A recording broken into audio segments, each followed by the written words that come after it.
أعوذ بالله من الشيطان الرجيم. بسم الله الرحمن الرحيم. وظللنا عليكم الغمام وأنزلنا عليكم المن والسلوى كلوا من طيبات ما رزقناكم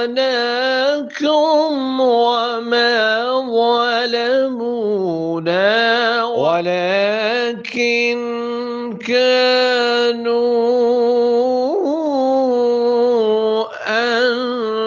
أنفسهم يظلمون.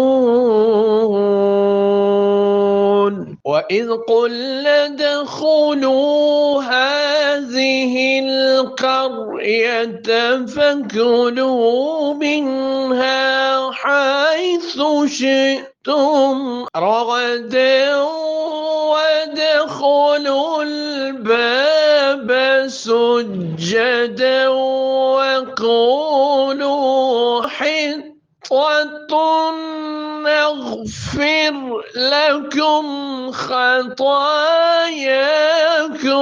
وسنزيد المحسنين.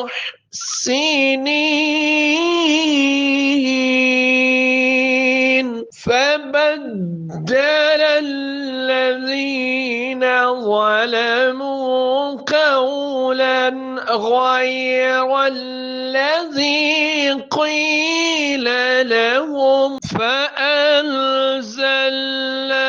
على الذين ظلموا رجزا من السماء بما كانوا يفسقون. صدق الله العظيم.